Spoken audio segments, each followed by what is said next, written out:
Bahkan gue untuk gendong anak kayak pertama kali itu gue sama anak gue. Dulu misalkan temen gue lahiran punya anak, gue gak berani. Sama, gue gak pernah mau gue gendong. Gitu. Makanya pas anak gue lahir gue kayak megang bendera begini nih. Kita kan udah pasti tahu tuh dari awal udah ada garisnya tuh. Ya. Dari awal lo hidup sampai terakhir udah ada garisnya kan. Udah tinggal lo jalanin aja. Jadi perjalanan hidup lo gitu. Bukan tujuan hidup lo gitu kan. Jadi ya itu gue gak ngerti kan apa bahasan gue. Pokoknya menurut gue dibawa cool aja. Asli.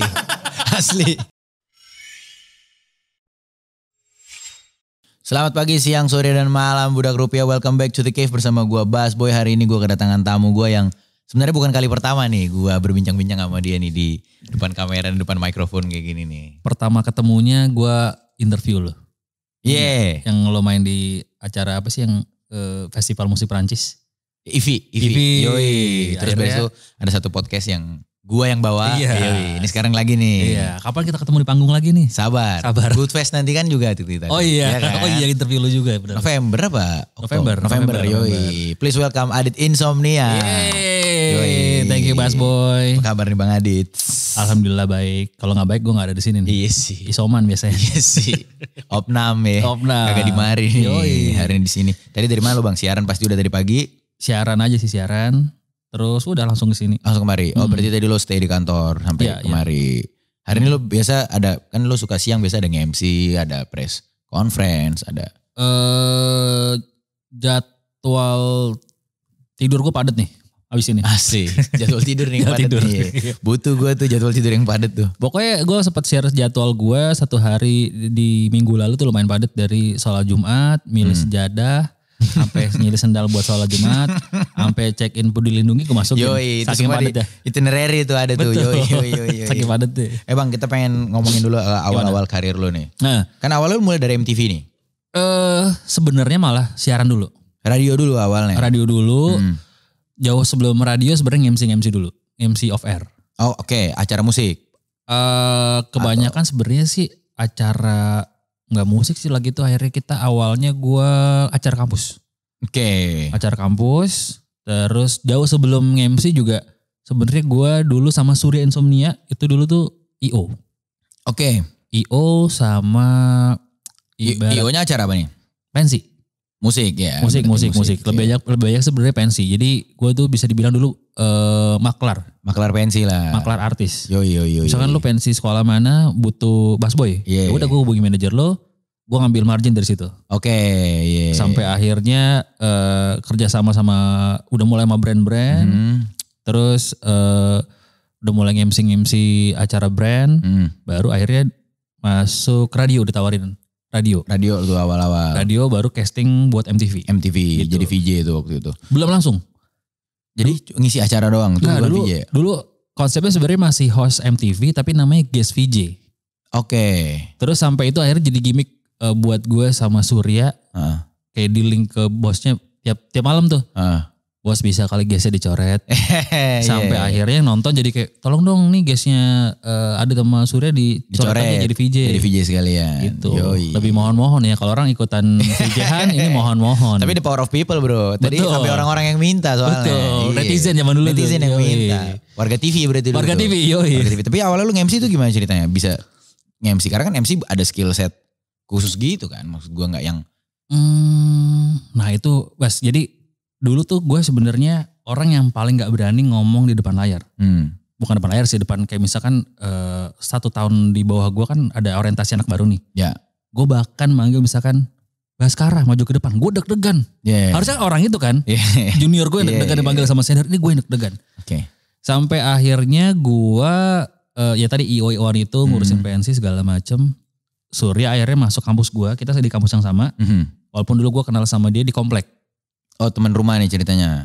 Ada teman rumah gua. Temennya dia nih. Temennya dia. Dia datang ke rumah temen lo. Iya. Temen SD SMP SMA-nya Surya. Sahabat gua di komplek. Oke iya. I see, kebayang gua. Terus dia mau masuk kuliah. Bingung. Gua bilang masuk kampus gua aja.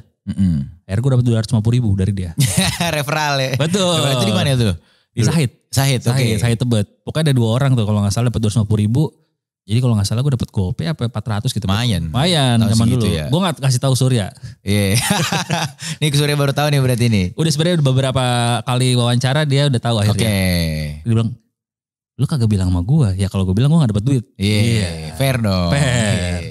Sampai akhirnya kita tuh sering nongkrong di tangkrongan kampus lah ya. Gue dulu anak Vkom. Ya udah jadi kayak ceng-cengan. Terus jadi sama teman-teman ditanggap ibaratnya.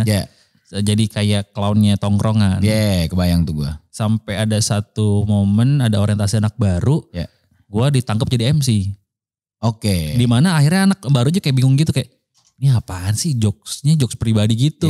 Karena internal banget. Iya internal banget. Akhirnya dari situ udah mulai BU. Ya kan nge-MC acara kalau gak salah dulu prom night-nya anak Smabel. Lu yang ngisi tuh. Gue yang ngisi. Dulu harusnya Patra Gumala. Patra Gumala ditawarin cuman kita gak punya duit kak. Ya udah gue aja sama Surya. Emang bisa nge-MC? Bisa. Budgetnya 800 berdua. Iya. Jadi. Udah akhirnya kita nge-MC. Patra tuh 82 ya? Enggak maksudnya si Patra Gumala. Bukan siapa ya? Bukan. Patra. Itu SMA-nya Haji Sabah itu. Bukan akhirnya dia gak jadi nge-MC si Patra Gumala. Gue akhirnya nge-MC sama Surya nge-MC prom night. Gantiin dia tadi. Gantiin dia. Infal. Dibayar 800 ribu berdua. Dari situ akhirnya kita mulai ngerasa kayak kita nge-MC nih. Udah nge-MC terus. Tandem lah berdua sama si Surya. Betul. Tanpa ada skill yang memadai. Tanpa ada ilmu public speaking dan segala macam. Kan ada memang kayak biasa mahasiswa tuh di kampus yang ikut UKM atau ekstrakurikuler. Protokoler yang MC gitu tuh memang pengen jadi MC. Atau ikut les public speaking tuh ada tuh. Lu kok di Bandung nama lesnya DJ Ari. DJ Ari itu. Sampai sekarang masih ada. Masih ada. Gue kira les DJ nih kan. Ternyata karena namanya DJ ya. Iya. Gue kira les DJ. Fontnya juga begitu kan. Font DJ begitu kan. Ternyata bukan. Nah akhirnya lu setelah jadi MC masuk lalu ke radio nih. Ya dulu gue bikin event yang main Soulja. Dan kebetulan memang gue kerjasama sama label Soulja. Jadi gue bikin event musik. 2 minggu pertama ada 2 dulu ada duo namanya 2 sekarang udah gak ada. Terus yang main Soulja. Nah gitaris Soulja itu dulu produser radio. Produser sebuah radio. Terus ngeliat gue sama Surya MC. Itu kan hari Sabtu kan acaranya kan. Itu lu dia ngeliat gue MC kan terus kayak suruh lu itu deh Senin ke kantor gue take vokal. Buat apaan? Ya buat jadi penyiar. Ya udah kita take vokal. Terus juga kita bawa CV, bawa segala macem. Dimana katanya gak perlu, cuman kita dibohongin. Ternyata perlu? Ternyata enggak, maksudnya malah lu gak perlu bawa CV, lu take vokal aja. Udah dari situ mulai training, keterima. Masuk. And then the rest is history, berjalan lalu jadi penyiar. Betul, casting di MTV. Gitu. Nah itu gimana tuh, awalnya lo sama Surya punya nama Insomnia? Ya namanya karena dari MTV Insomnia itu. Berarti emang di MTV dong nama Insomnia itu lahir. Dari MTV itu dulu yang ngajak kita casting itu adalah teman seangkatan Surya di kampus yang kreatifnya Insomnia, yang kreatif di MTV sebenarnya. Terus ngajak gua dulu. Telepon Surya di sebelah gua. Sur ada teleponnya Adit gak? Kenapa emang? Tolong bilangin dong dia suruh datang casting MTV. Lah ini orang sebelah gua. Terus gua ngomong kan. Oh ya udah gua datang. Terus gua bilang si Surya bilang, "Gua ikutan juga dong casting dong." Ya udah akhirnya kita berangkat. Casting sendiri-sendiri. Terus kacrut. Terus kita akhirnya sempet karena dulu naik motor berdua boncengan ya kan. Karena debu macam ya kan. Ke kamar mandi dulu. Kamar mandi. Bersih. Penyegaran sambil kencing tuh. Terus kita bilang sama kreatifnya si MTV tadi. Yang udah casting kita masing-masing. Kayak kita tadi karena nyampainya mepet. Terus juga belum berpersiapan. Kayaknya agak-agak kacrut deh mas gitu. Kalau kita tuh sebenarnya MC berdua loh mas. Gue bilang gitu. Gimana kalau misalkan kita berdua di castingnya langsung aja bareng jadi duo. Oh gitu ya? Coba saya bilang dulu sama teman-teman saya. Akhirnya dia ngomong masuk ke dalam. Terus panggil lagi, udah tadi Mas Adit sama Mas Surya casting ya udah. Tak. Gua kalau nggak salah tuh casting hari Senin, Selasa diumumin keterima besokannya. Sedap. Kamisnya briefing, Minggu syuting. Udah syuting. Episode pertama tuh. Gitu. Itu gimana tuh ceritanya rasanya waktu kan sekarang lo di industri. Itu kan TV dulu. Iya. Sekarang kan lo udah gak di TV lagi. Betul. Lo balik ke radio. secara tongkrongan atau kayak pergaulan, ada perbedaan yang signifikan gak antara TV, radio atau kayak perpensian atau beberapa bidang-bidang yang lo kerjain inilah gitu? Secara tongkrongan sih udah pasti beda sih. Karena dulu kan zaman gua ada di industri itu kan teknologi masih serba terbatas. Betul sekali. Terutama sosial media. Yoi. Sosial media zaman gua insomnia aja itu di tahun, udah mau setahun itu baru ada Twitter. Sisanya kan Facebook kan. Bener. Jadi kalau gua dulu pas lagi syuting Insomnia Live itu pasti gue bacain komen yang ada di Facebook. Itu juga Facebook awal-awal banget kan. Awal-awal banget. Terus juga kalau pertongkrongan radio, ya dulu orang yang mau masuk radio bener-bener emang orang yang pengen kerja di radio. Dedicated. Bukan orang yang pengen, kalau sekarang mungkin ada beberapa orang yang, aku pengen coba di radio deh. Gitu. Kalau dulu memang orang yang ya udah gue pengen kerja di radio. Pengen bercokol gue di situ. Bukan cuma sekedar nyoba-nyoba ya. Betul. Nah jadi bedanya itu aja sih tongkrongan. Kalau di dunia per televisian, tapi mungkin gue dulu jujur gue juga sampai sekarang kan nggak nongkrong ya, dalam artian nggak tahu kondisinya kayak gimana. Cuman akhirnya jadi tahu kayak dulu tuh, oh ternyata di balik syuting tuh begini. Oh orang dulu tuh ada gimmick. Oh ternyata begini. Itu sih yang akhirnya kita tahu gitu sih. Nah ini kan sekarang pekerjaan lo juga bisa gue bilang freelance, terus banyak, dalam artian yang kayak ntar lo bisa pagi siaran di sini, siang lo harus ke sini, terus sore kadang mungkin bisa sampai malam lo baru kelar, pindah-pindah segala macam. Itu kan pertama beban kerjaannya satu, yang kedua kalau di Jakarta yang gue rasain kerja jadi freelance tuh yang capek bukan capek kerjanya Pak, capek OTW. Iya, asli deh. Benar. Capek OTW, Jakarta panas dan lain-lain. Macet. Terus lo gimana tuh cara lo untuk keep it cool? Nah, supaya gue tetap cool ya kan. Yang pertama gue orangnya kalau kalau sebisa mungkin on time. Dalam artian on time-nya tuh gak mepet-mepet banget sebisa mungkin. Oke. Dan gue orang suka nyetir. Oh lu doyan nyetir? Doyan nyetir. Jadi kalau misalkan tiba-tiba gue kejebak macet ya dibawa cool aja. Kayak santai aja gitu kan, kayak ya udah gue nikmatin jalanan. Dengar lagu. Iya, kecuali emang pekerjaannya dari pekerjaan ke satu yang lain dari awal udah telat duluan ya, udah mepet. Itu pusing sih. Atau agak pusing tuh. Pusing kita harus kejar kan. Dan dulu malah gue orang yang nggak bisa kalau punya kerjaan satu ke kerjaan lain tuh nggak mandi. Oke, lo harus mandi dulu. Harus berarti mandi. At least cuci muka biar nggak kena air deh. Iya kena air biar nggak dekil gitu kan. Sama kesegaran badan kayak harus tetap wangi, itu penting sih menurut gue. Nah dulu lo kalau yang harus mandi, lo pulang dulu berarti? Pulang dulu. Waduh. Tapi kan dulu macetnya belum kayak sekarang. Iya sih, cuman maksud gue kan lumayan ya. Iya sih, tapi kalau dulu kan juga memang kerjanya juga belum banyak ya. Kayak belum sebanyak sekarang ya. Alhamdulillah juga sekarang ya lumayan. Rezeki anak ya. Iya benar tuh. Nah sekarang pertanyaannya adalah sekarang kan kayak lu bilang tadi dulu kan macet. Sekarang udah macet banget nih. Iya. Terus pekerjaannya udah lebih banyak juga sekarang. Lu gak sempet dong mandi dong. Sedangkan lu harus banget jaga seger dan lu juga harus wangi. Terus cara lu ngakal ini gimana? Nah dulu gue pernah satu hari malam insomnia. Pagi kan siaran. Abis siaran gue nge-MC pre-event MTV Staying Live. Di kampus gue sendiri. Dulu kebetulan tempatnya di kampus gue. Abis MC terus gue pernah langsung MC ke Nickelodeon pre-eventnya. Bukan pre-event sorry. Welcoming stage-nya. Udah kelar sampai maghrib jam 7. Masuk lagi MC off air di dalamnya. Terus balik lagi insomnia. Terus besok pagi siaran lagi?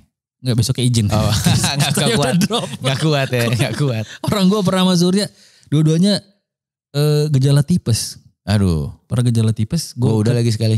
Udah gue kan ngerasain kan.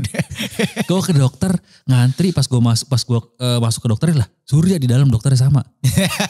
Wah kita sama merasakan penyakit yang sama. Penyakit freelancer. Betul. Sakit kuning. Gejala tipes. Tapi balik lagi kalau tadi soal kalau gue nggak bisa mandi gitu, apalagi sekarang kan lumayan terbentur sama traffic ya kan. Iya benar. Ya gue siasatinnya dengan apa ya? Dengan kelihatan seperti mandi, dengan cuci muka, dengan pakai deodoran ini. Boleh. Nivea Men Cool Kick Blue. Cool Blue. Nah ini menjaga bahkan sampai 48 jam coy. Ini ya. Jadi kalau 2 hari nggak mandi masih selau. Masih selau. Ya, tinggal ini dibanjur aja. Nah, jangan dong. Pakai di sini. Pakai di sini.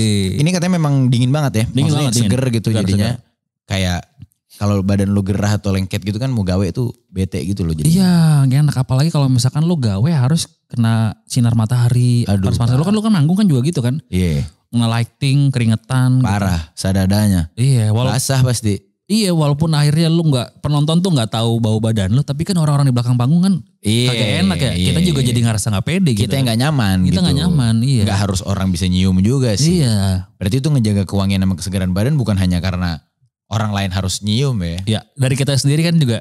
Bahkan kalau misalkan tiba-tiba ada orang yang bau nih, nggak enak bau badannya. Iya. Gue suka mikir, dia tahu nggak ya kalau dia itu sebenarnya lagi begitu. Iya, bau. Dia tahu nggak kalau dia bau. Nah, gue tuh berusaha untuk menyiasati itu. Benar. Saya pakai ini tadi Nivea Men Cool Kick Cool Blue. Yoi, 48 jam. Yoi. Kayak wajib lapor ya. Anak hilang ya. Iya nih. Iya. Ini boleh diminum gak sih? Boleh dong, boleh. Silakan. Ini cool blue juga nih. Enggak, air putih biasa. Air putih. Nah, gue masuk ke pertanyaan selanjutnya nih. Pertama sebelum gue nanya nih, gue pengen bilang congratulations dulu dong. Kan lo sekarang udah menjadi ayah. Oh iya, thank you Bas. Anak lo sekarang udah setahun apa? Belum, baru mau 6 bulan. Baru mau 6 bulan baru nih, 6 bulan, ya. Jadi ayah. Gimana lo menyeimbangi, kan bukan hal yang, maksudnya itu kan gak bisa ada kayak pre-eventnya gitu loh. Iya. Kan beneran tuh terjadi slek gitu loh, yang lo harus adapt tiba-tiba gitu. Ya. Lo menyiasatinya gimana tuh untuk bisa jadi dibawa cool aja kayak lo bilang tadi gitu. Karena kan kalau gue pribadi mungkin tiba-tiba gue punya anak, gue pusing sih pasti. Ini sih pentingnya kita punya komunikasi yang bagus sama pasangan ya. Gitu. Jadi kalau kita komunikasi sama pasangan kita bagus, dalam artian kalau pasangan kita, terutama dia sebagai full ibu rumah tangga dan di rumah terus, pasti kan bosen. Betul sekali. Ya kan, yang sangat terbatas nggak bisa kemana-mana gitu. Itu harus inisiatif dari kita sendiri, dalam artian kayak kamu butuh bantuan apa. Gitu, walaupun kadang-kadang gue ada miss yang misalkan kayak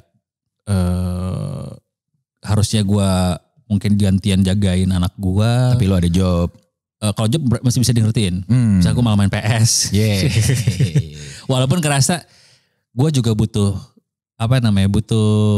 butuh relax, butuh healing juga. Butuh healing, yang murah aja di rumah main PS. Atau nonton HP. Atau nonton gitu kan. Kalau nonton sih gue masih bisa disiasati. Bisa gue kalau nonton itu cuma sambil makan doang. Kelarnya sisanya. Oh sama gue juga. Iya. Gak pernah bisa nonton series cepat tuh gak bisa. Karena cuma pas makan doang. Benar. Curi-curi. Paling main PS harus ngilangin ego kita nih kayak, gak usah main PS deh, gantian jagain deh.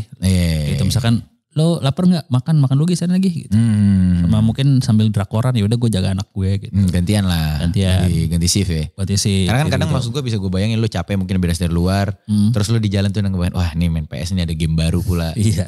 Lagi seru-serunya lagi levelnya nih gue pegang PSA gitu. Tapi lo harus nurunin ego tadi balik lagi. Iya, itu sih harus yang beradaptasi tuh kita justru ngelawan diri kita sendiri tuh, jadi harus nurunin ego. Terus komunikasi sama pasangan juga harus lumayan penting gitu. Dan terutama kan kita nggak tahu kan, karena pertama kali gitu, gue sama-sama pertama kali punya anak, apalagi walaupun sebenarnya istri gue udah punya pengalaman, punya ponakan-ponakan, tapi kan beda rasanya. Dong, anak orang tetap. Anak orang sendiri. Ketika lagi hektik atau lagi pusing ya emang harus dibawa cool aja dengan cara ya tenangin diri, nggak panik, terus mungkin kita baca-baca artikel atau kalau udah mentok ya harus tanya dokter gitu-gitu sih. Atau nanya mungkin ke kerabat yang udah pernah punya anak, ke orang tua misalnya.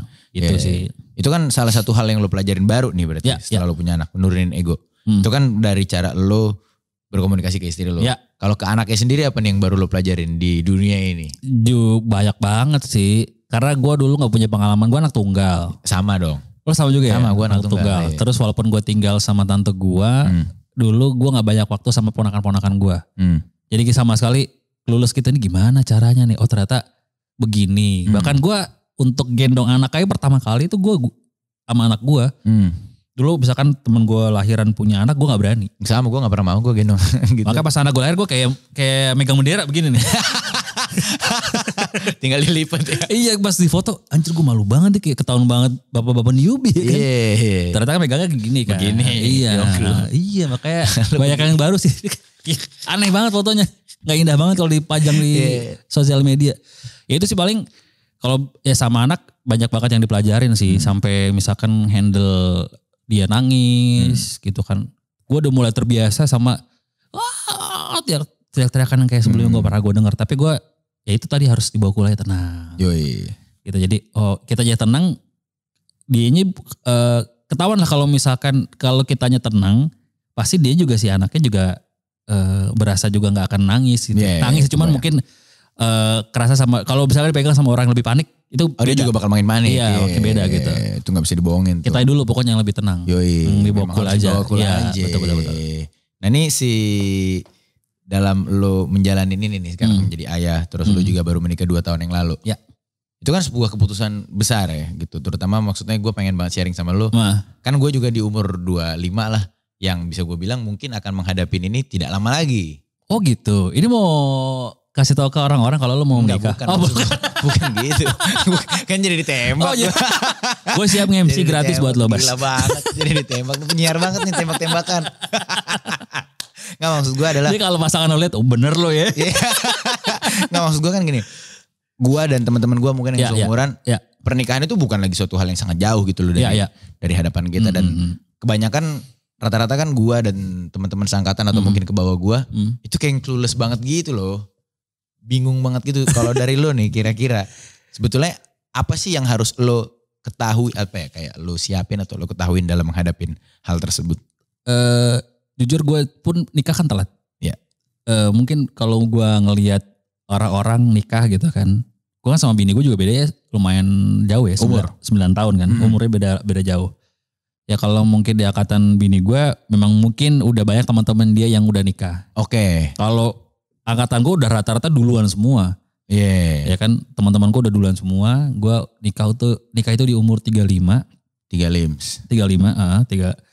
Terus jadi ya kalau misalkan sekarang gitu di umuran lo, Bas, atau mungkin yang seumuran di bawah gue dan sekarang rasa teman-teman lo bernikah, ya sebenarnya gue juga gak bilang harus santai banget sih. Tapi untungnya keluarga gue tuh gak ribet.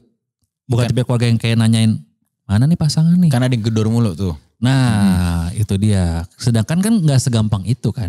Daripada lu akhirnya buru-buru nikah malah ujung-ujungnya cerai atau benar gak bagus. Keputusan yang tidak benar lah ya. Iya. Jadi memang dijalin aja hidup lo, kerjaan lo, mungkin ya kalau bisa dibilang passion lo, jalin aja. Gue dulu kan gitu aja. Tapi kalau gue sebenarnya gak ada mau jalin passion apa, gue jalan hidup gue aja udah. Jalanin sampai akhirnya gue ketemu pasangan gue. Memang turning point pas umroh sih. Gue umroh di 2020 awal. Gue gak pernah ngerencanain di 2019 itu gue bakal mau nikah. Oke, bahkan lu gak ada plan samsat waktu itu? Gak ada sama sekali. Cuman gue di 2020 awal itu gue nikah.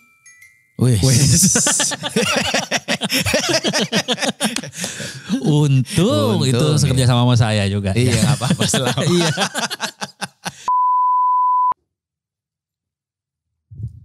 Oh ibu budak rupiah, gue mau ngingetin nih, jangan lupa untuk follow Instagram Volix di @volix.media.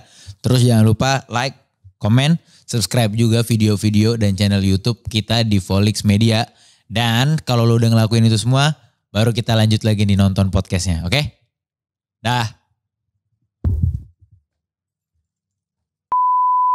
Pas gue umroh di 2020 awal, pas umroh pun gue nggak punya rencana gue bakal umroh. Tiba-tiba gue pengen umroh deh. Sendiri gue impulsif ya tiba-tiba. Iya. Berangkat lah gitu. Berangkat sendiri. Sendiri lo berangkat? Berangkat sendiri. Jadi kayak anak hilang gitu yang lain pada sama keluarganya, sama siapa, gue sendiri. Tapi lo mau travel gitu rombongan? Travel, iya. Babe gitu dong. Iya. Ibu gue bener kayak ini, gue kayak anak hilang gini gitu kan. Kalau ada di mana hati kita ada dengkinya ya kan. Misalkan ada hal-hal yang tidak cocok sama kita, gue nggak bisa gosip sama siapa gitu, gibah sama siapa. Samsek nggak ada orang soalnya. Nggak ada, udah gue tahan aja. Sampai akhirnya gue memang di situ doa, gue kalau gue pengen dikasih jodoh. Jodoh yang pas gitu. Sampai di saat itu gue juga sebenarnya waktu itu masih deket sama ada cewek deket. Tapi pas pulang umroh malah tiba-tiba kok gue ngerasain kalau gue nggak sama dia jaraknya malah makin jauh. Berarti bukan dia nih. Nggak pas. Karena lo minta yang pas tadi kan. Iya. Sampai akhirnya ketemu kenal sama bini gue dari Instagram. Oke. Ya memang. Digital love. Digital love nih. Julian Casablanca. Iya betul. Karena memang gue ngerasa Instagram diciptakan bukan cuma buat cari duit, tapi mungkin bisa cari jodoh. Asli ya, Pak. Yoi. Cari peluang ya. Cari peluang. Apapun itu peluangnya. Masing-masing lah mendefinisikan. Yoi. Dia ceritanya nulis di sebuah artikel di sebuah media tentang kehidupan dia di luar negeri. Kan bini gue sempat tinggal di luar negeri kan. Karena dia pekerjaan dulu cabin crew. Cabin crew. Sampai akhir kenalan terus ya udah kenalan chat-chatan gitu kan, dia akhirnya harus dipulang ke Jakarta. Terus kita ketemu.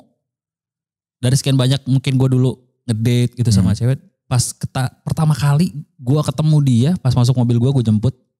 Terus kayak wah ini kayaknya nih. Langsung tuh? Iya gue ngerasa wah ini kayaknya. Waduh. Ini kayaknya dia nih gitu. Kenapa? Kayak dia kenapa sih ngeliat-liatin? Oh enggak apa-apa. Ini kayaknya dia, kalau bukan dijebak dong. Iya. Oke bukan dia. Beda nih. Gak maksud dia lo berarti kayaknya dia jodoh gue deh gitu. Iya. Bukan beda foto ya bukan. Walaupun sering terjadi kalau gitu. Iya bukan. Akhirnya udah deket. Sampai akhirnya ngajakin pacaran. Di minggu ketiga pacaran gue langsung ngajak nikah. Wah, waktu yang singkat ya. Lumayan singkat. Singkat-singkatnya itu. Betul, kayak kemerdekaan. Indonesia ini. Iya.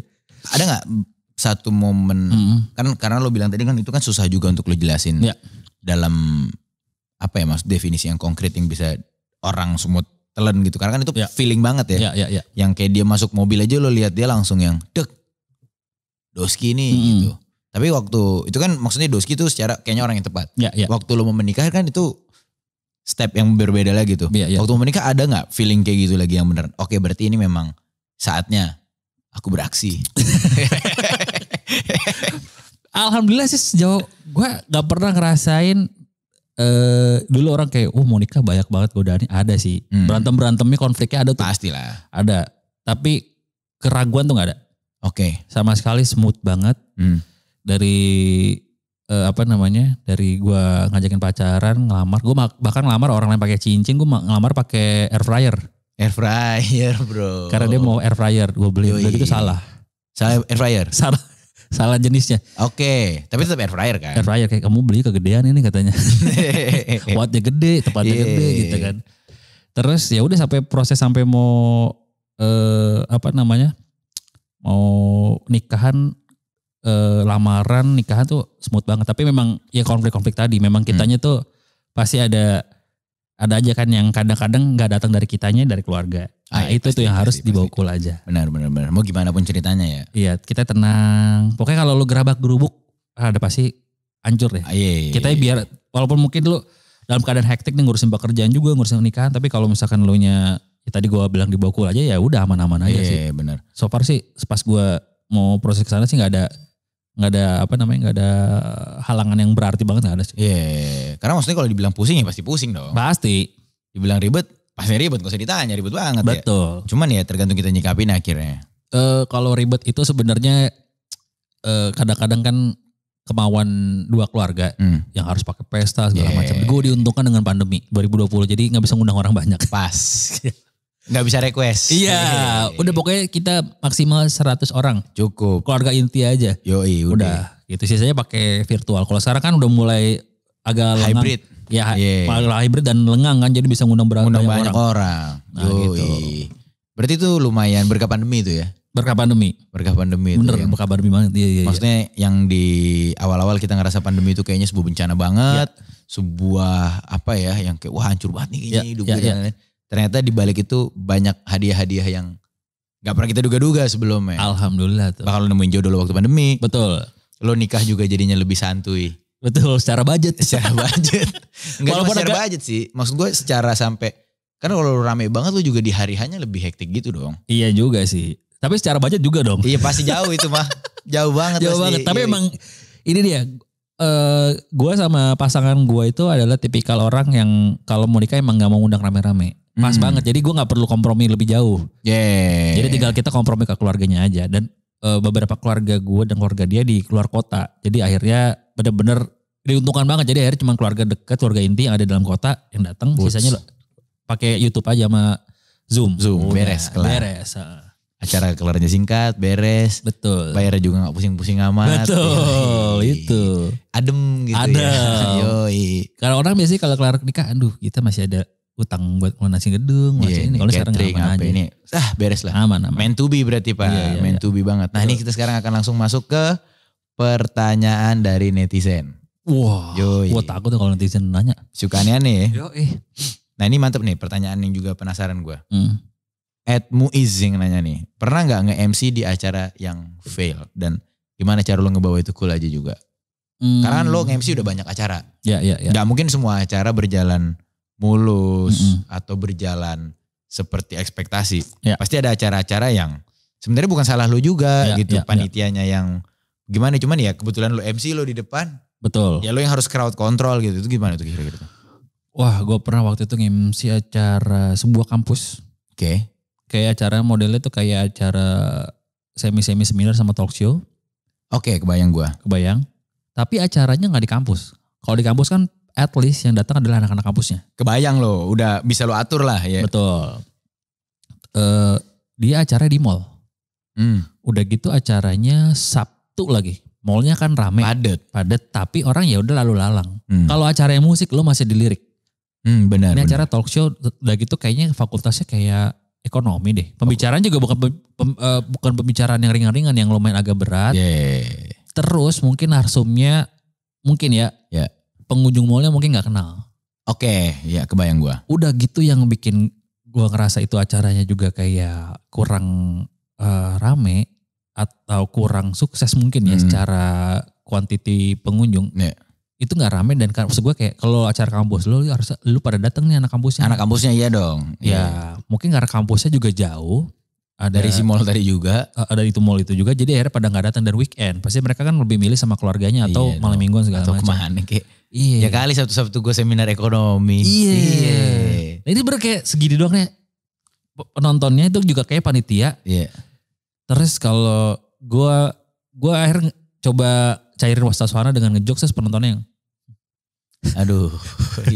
Gitu itu susah kan. Anyep ya. Akhirnya udah gue stick sama cue card, bacain adlib segala macam, udah dibawa cool aja. Yang penting acaranya kelar, yang penting tugas gue sebagai MC untuk membawakan pointers sudah jelas. Lo jalankan sebaik-baiknya tugas lo gitu. Iya. Soal kepuasannya ya masing-masing lah ya gitu. Maksudnya kayak di acara ini lo mungkin puas banget, happy banget di acara yang ini. Cuman ya udah gue gawe lah nih ngomongin keputusan gue gitu. Gak perlu ngambil, ibaratnya kalau gue tuh kalau nge-MC sebisa mungkin ngasih bonus buat kliennya, dalam artian kayak ya harus dikasih apa gue ngasihnya apa gitu. Nah kayak misalkan dulu gue pernah nge-MC pensi, terus ternyata si bintang tamunya masih ada tapping di acara TV. Kan sih sebentar tuh acara tapping. Iya, sebentar banget tuh. Gua sama Surya ada kali sejam lebih. Akhirnya tidur-tiduran kita. Kita mau bagi hadiah udah gak ada hadiah lagi nih. Akhirnya gue tidur di panggung, ngobrol segala macem. Sampai akhirnya bandnya datang baru. Gitu. Baru gue present. Turun gitu. Tapi ya tetap akhirnya mau gimana pun ya kayak lo balik bilang tadi, lo coba untuk selalu dibawa cool aja sih. Betul. Ya lo ini aja santai aja, gak usah marah-marah, gak usah panik. Ya lakuin aja kerjaan lo yang seharusnya gitu sih. Mungkin rasa bete-nya ada. Gak bisa bohong, namanya kita orang ya. Iya. Cuman ya mau gimana gitu. Di betein juga gak jadi solusi. Gak jadi makin baik juga gitu. Kitanya juga makin bete, tenaga makin habis, keringetan. Jadi bau badan deh. Tapi gak kan untuk pakai ini. Pakai ini. Pakai Nivea Men Cool Kick Cool Blue. Nah. Lo kalau pakai ini berarti bisa bete. Enggak, menghilangkan bete. Iya. Enggak, maksudnya kalau lo bete jadi gak keringetan gak bau. Oh iya benar. Aman jadinya kalau pakai gini ya. Nah ini masuk lagi ke pertanyaan selanjutnya. Itu ada dari, wah ini berat-berat amat sih nanyanya nih, super. Nih ada dari Nugraha. G-nya dia pakai 666. Wis. Segannya pakai 63 kali segan. Menurut lu Bang, hidup itu tujuan atau perjalanan? Wis. Wah. Bisa skip aja tuh. Ini kalau kata anak zaman sekarang nih podcast yang ini daging banget nih. Daging. Daging pakai 66 juga tuh. 63 kali daging. Gitu. Aduh, apa nih tadi apa? Hidup itu tujuan atau perjalanan? Sejauh yang gue lalui sih kayaknya perjalanan nih. Jadi ya udah kita ngejalanin aja. Kita kan udah pasti tahu tuh dari awal udah ada garisnya tuh. Dari awal lo hidup sampai terakhir udah ada garisnya kan. Udah tinggal lo jalanin aja. Jadi perjalanan hidup lo gitu. Bukan tujuan hidup lo gitu kan. Jadi Ya itu gue gak ngerti kan apa bahasan gue. Pokoknya menurut gue dibawa cool aja. Asli pas banget. Tapi ya menurut gue juga sama sih ya. Tadi tapi saya nonton namanya Nugraha. Di blok aja tuh Instagramnya. tolong ya. Iya, ini berat aja. Nih. Iya, bisa nyusahin orang aja siang-siang. Tahu siang-siang ya. Iya. Panas-panas. Iya. Ini kita lanjut nih ke pertanyaan. Jangan-jangan dia buat tugas akhirnya deh. Oh iya. Nanyain kayak gitu-gitu. Harusnya dia yang jawab. Orang disuruh jawab. Iya. Nugraha jangan gitu ah. Gak baik. Udah kita blok kamu mulai sekarang ya Nugraha. Dah Nugraha. Taunya bahas boy pakai akun kedua. Waduh ternyata fake account ya. Nah ini lanjut pertanyaan selanjutnya nih. Ini masih sama beratnya. Berat juga? Iya, gue yang berat-berat dulu. Oke. Tadi kan udah tuh lumayan enteng tuh. Ini kita yang berat-berat dulu nih. Ini dari Zasa 05. Are people better at creating love or destroying love? Menurut lu manusia itu pada hakikatnya lebih lebih piawai. Diksinya piawai. Lebih piawai dalam menciptakan cinta atau menghancurkan cinta? Menciptakan cinta sih menurut gue ya. Ya terutama kayak orang-orang kita deh, kayak menciptakan cinta tuh kan gak mesti kayak lu harus sama pasangan. Menjalani relasi sama temen. Gitu kan. Bahkan kadang-kadang lu bisa berantem orang aja karena lu belain temen lu. Misalkan itu kan butuh cinta ya. Iya gitu kan, kayak lu butuh cinta juga. Jadi kayaknya mungkin butuh gue gampang orang creating love deh. Daripada destroying love. Iya gitu. Pada hakikatnya manusia pertama memang gak bisa sendiri. Betul. Kita butuh orang. Ya. Dan satu-satunya cara kita untuk ngejaga orang ya dengan mencintai. Betul. Apalagi menurut gue ya orang-orang Indonesia kan solidaritasnya. Ya kan? Yoi. Walaupun ada kadang-kadang salah tujuannya. Iya. Gitu kan. Cuman solidaritasnya itu loh. Ada mau di bola, musik. Semua ada. Iya. My friend. Iya. Lu pernah kemarin rame kan Instagram lu, Twitter lu. Twitter gue rame. Tapi ada kan orang yang enggak begini. Ya ada orang yang mungkin karena udah terlanjur cinta sama karya lu. Bisa jadi. Atau pemikiran yang gue keluarin atau apapun itu. Iya pasti tetap dia ngebelain lo. Betul. Dan mungkin pun yang kontra dengan opini gua ataupun nyerang opini gua, mungkin itu juga karena dia cintanya sama sesuatu tadi gitu. Dia ngerasa beda pikiran aja. Ini tidak sesuai dengan apa yang gua pahamin, ya nggak sih? Betul. Akhirnya semua berdasar pada cinta. Ya. Keren banget. Cio Mavanta ya. Cinta ternyata.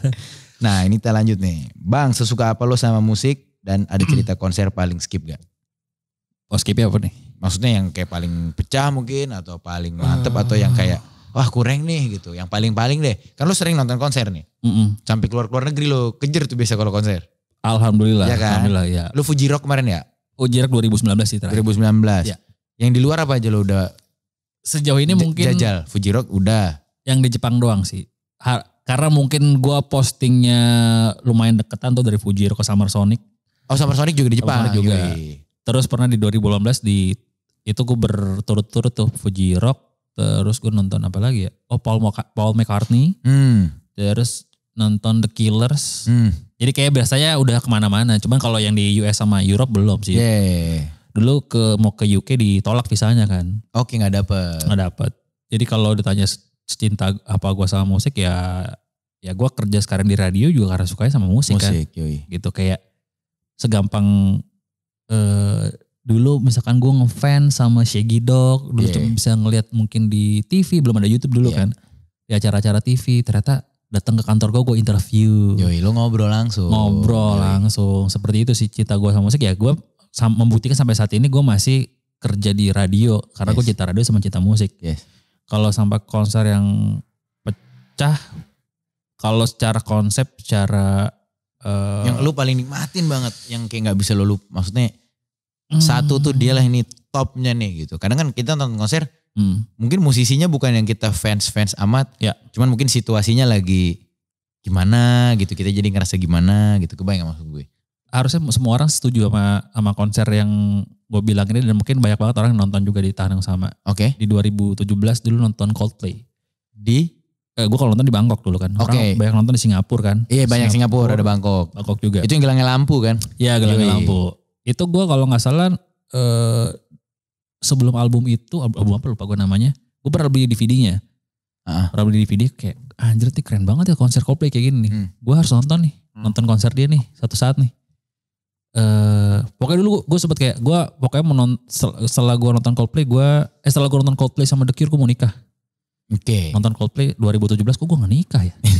Ternyata The Cure belum. Oke. The Cure baru di 2019. Nah jadi kalau secara konsep mungkin sama gimmick terus dekor apalah segala macam Coldplay sih paling pecah. Edan kan dia yang gue kan gak nonton ya, cuman yang gue tahu tuh gelang yang lo pakai itu kan jadi bagian dari visualnya dia kan. Betul. Dan ternyata banyak banget orang yang gak dibalikin ya. Gue balikin lagi. Oh, nyesel lu ya? Iya nyesel kalau gitu gue pulang aja ya. Iya. Tapi kalau untuk itu kan single konser sih saja gue nonton festivalan. Kalau festival kan biasanya gimmicknya ya udah. Karena mungkin dia mau takut bentrok sama performer lain jadi lama. Ya jadi kalau misalkan gue pernah nonton Radiohead di 2016 ya udah. Setlist dia aja yang keren gitu. Sisanya mah ya udah gitu aja. Mungkin kalau dia konser sendiri lebih keren lagi. Beda lagi feel-nya. Bener-bener konser tunggal sama festival kan akhirnya vibes-nya berbeda ya. Beda gitu. Festival tadi rame banget. Iya. Terus ya lo siapapun yang main setnya sama. Iya. Panggungnya ya sama aja gitu. Kayak gitu kan gitu. Paling belakangnya doang tuh. Visual, LED. Gitu sih. Tapi maksudnya dia gak bisa nawarin yang kayak bilang tadi. Sampai gimmick dekor. Iya kan. Beda lah pasti. Gokil. Jadi itu berarti cuman Coldplay, kalau Paul McCartney ya udah pada umumnya aja sih. Cuman itu juga kayaknya kurang karena gue nonton dari jauh sih, jauh banget. Karena tiket yang di depan yang festivalnya udah habis. Kalaupun beli di situs Calo mahal banget. Edan banget mahal pasti. Ya. Gua tapi sebagai musisi nih dan kerja di radio nih, gue gak demen konser lagi gue. Kok bisa? Nonton ya, maksudnya nonton sebagai pengunjung. Nonton maksudnya dari sebelum gue bermusik sebagai karir pun gue gak hobi. Gak hobi konser lo ya? Gak hobi nonton konser gue. Hobi lo apa? Hobi gue lebih ke, kalaupun nonton biasanya gue lebih seneng itu kayak yang gigs kecil. Micro gigs. Iya. Karena kebiasaan dari kampus kan. Iya. Gigs kecil-kecilan gitu. Yang paling 100 orang tuh udah hitungannya 100 orang tuh kayak, oh gila pecah bro. Sukses banget nih malam ini gitu. Iya. Padahal cepet doang gitu. Iya. Tapi itu intimate. Enak gitu. Beda aja gitu rasanya. Ini juga ada satu konser. Gue pernah dikenalin sama temen gue, sama keyboardisnya Soldier kalau gak salah, sama saxophone gitu. Ada nama band ska dari Jepang namanya The My State. Belum pernah denger gue. Belum denger ya. Dia kayak ska tapi campur jazz gitu. Ya. Terus waktu 2016 gue kesana, selisih jalan. Gue pulang dia baru mau konser. Oke. Sampai akhir 2018 gue ke Fuji Rock. Gue akhirnya mengorbankan untuk tidak nonton Fuji Rock di hari pertama. Karena gue mau nonton ini band. Spesial. Dia konser di kayak mini pub gitu. Di tempat kecil, di kafe di sebuah kota di Tokyo. Terus yang masuk ke sana nggak boleh pakai sepatu. Jadi sepatunya lo dikasih plastik. Plastiknya sepatunya taruh plastik. Terus ya entah taruh tas atau lo pegangin. Lo nyeker? Pakai kaos kaki. Oh. Karena emang jadi tepatnya tuh kayak bersih banget gitu lah. Yang datang ke sana nggak boleh ngotorin venue-nya. Pakai kaos kaki atau lo nyeker. Terus ya ada standar ada first drink gitu kan. Lo bisa milih bir atau apa segala macam. Terus mereka dengan tempat sekecil itu soundnya bagus banget. Bahkan gue rekam di handphone aja kayak ketahuan kalau itu soundnya bener-bener bagus. Iya kebayang gue tuh. Terus mereka ngobrol sama penonton. Terus tiba-tiba mereka ketawa, pada ketawa semua. Dia kayak mungkin si musisinya ngejokes kali gitu ya. Ngejokes apa gitu. Bahasa Jepang. Terus gue ketawa. Padahal lu gak ngerti. Berarti gue kenapa gue ketawa kan gue gak ngerti bahasa Jepang. Tapi tuh ngerasa kalau gue kayak ya itu sebuah konser atau gigs yang kecil yang menurut gue itu keren juga sih. Dan semoga di Indonesia ada tuh yang tepat yang memadai kayak gitu yang soundnya bagus. Amin banget. Gak perlu gede. Iya gak perlu gede. Penontonnya suka, musisinya apalagi sama-sama nikmat. Sama-sama nikmat. Terus gitu. Jadinya tukar timbal balik energinya enak banget. Betul. Dan kalau gue ke festival, terutama kalau nonton festival tuh mungkin yang bisa gue bilang lebih kurang demen daripada konser. Kalau konser tunggal gitu masih lebih demen gue. Iya. Kalau festival itu gue kurang demen tengah apa? Banyak buat berdiri. Oh. Sama makan tuh bingung. Kayak lo lapar tapi gak selera gitu. Karena rame banget kan. Ya lo harus datang ke Fuji Rock berarti. Wah edan banget tuh ya. Karena Fuji Rock ada satu stage yang bisa dibilang main stage. Itu lo tinggal bawa kursi outdoor. Duduk mungkin ambil ngebir udah. Nonton aja. Ngopi. Bahkan orang Jepang tuh di sana juga mereka gak nonton. Memang buat hiburan aja buat piknik sama keluarganya. Apa ya outdoor aja gitu keluar. Karena camping kan. Camping. Fuji Rock. Camping. Lo gak ada penginapan spesial gitu di situ kan? Ada, cuman camping mewah gitu. Camping mewah sih gak ada, cuman depannya banyak kayak hotel-hotel gitu. Di luarnya, di luar areanya tuh banyak banget hotel kecil sama hotel yang gede, tapi kan lumayan agak pricey ya. Yoi. Jadi dan experience-nya si Fujirock ya memang gak dapet, emang harus camping gitu. Lo camping kemarin? Camping dua-duanya. Sedap. Kena typhoon. Wah, terbang tuh tenda lo? Pertama kali salah terbang. Hujan lebat gitu ya? Roboh. Angin ribut gitu? Angin ribut. Terus yang tahun kedua gua kesana. Majuin. Enggak, itu tawuran beda. Anginnya gak gitu. Enggak lo ngajak angin ribut. Itu bener dulunya. Yang tahun keduanya hujan gede. Dengan dengan intensitas yang tinggi juga. Tendanya banjir. Tapi di saat yang bersamaan gue gak ke venue-nya kan. Gue cuma di tenda doang. Terus gue tanya sama manajer gue sih Satria. Iya. Konser masih berlangsung. Gue bilang nih, orang luar negeri pakai vendor apaan ya? Iya bisa. Kalau di sini kan bisa udah cancel dulu atau kan di reschedule. Ini enggak, tetap berlangsung loh. Nyetir bang, soalnya bang gitu. Iya. Gak nyala. Di sini kan gitu tuh kalau hujan ya, kagak nyala bang. Gitu. Iya, di sana kagak, tetap nggak pakai pawang hujan, tetap apa yang nonton. Iya. BTW ngomongin soal konser dan hujan, intermezzo dikit. Kemarin kan gue main di Bali tuh di Pica Fest. Jadi waktu gue sebelum naik panggung tuh gerimis tipis. Waktu gue naik, untungnya gak jadi hujan. Beres gue main, itu Kunto. Waktu Kunto main, dia baru satu lagu. Oh, hujan ya? Hujan deras juga. Iya. Di situ yang keren banget adalah Kunto tetap ngelanjutin setnya sambil dipayungin panitia pakai gitar akustik, Pak. Oh, karena emang dia sih mungkin di kontraknya emang harus kelar kerja ya. Kalau nggak lunas. Gak bisa enggak nih, kalau enggak setengah. Iya. Apa mungkin lagi renov rumah ya Mas Kunto ya? BU. Tapi itu gue di situ ngelihat ke totalannya dia gokil sih. Dan itu kan salah satu cara, ini berarti caranya dia ngebawa cool situasinya. Betul. Gitu. Jadi emang harus bawa cool aja. Mungkin selalu sebagai musisi. Yoi. Kalau MC agak susah sih ya. Bingung sih. Iya. Kalau mic-nya gak nyala ya kan. Gitu. Capek suara lo habis. Iya. Besok demam. Demam hujan-hujanan. Bang Adit, thank you so much nih ya. Udah datang hari ini. Sama-sama Bas. Polix. Beresin lo ada kerjaan lagi kah? Atau kayak tadi lo bilang jadwal tidur mau dipadetin? Tidur padetin dulu deh. Yoi. Mumpung lagi bisa ya kan. Mumpung, benar. Curi-curi gak apa-apa ya. Betul. Kalau sekarang gak curi, banyak waktunya. Banyak. Kemarin tuh sempat ya curi-curi tuh. Iya. Dan yang pasti buat lo semua yang nonton, jangan lupa untuk stay dry, stay clean, stay fresh dengan Nivea Men Cool Blue. Betul, pokoknya dibawa cool aja. Dibawa cool aja. Langsung gue pakai nggak nih? Wah, saking coolnya tuh. Saking coolnya. Langsung pakai aja cuy. Ini tahan 48 jam, wanginya segar dan yang pastinya cocok buat lo yang beraktivitas di luar seharian. Halo, gue Insomnia, jangan lupa komen, like, and subscribe. Dan jangan lupa tungguin episode Viniar selanjutnya.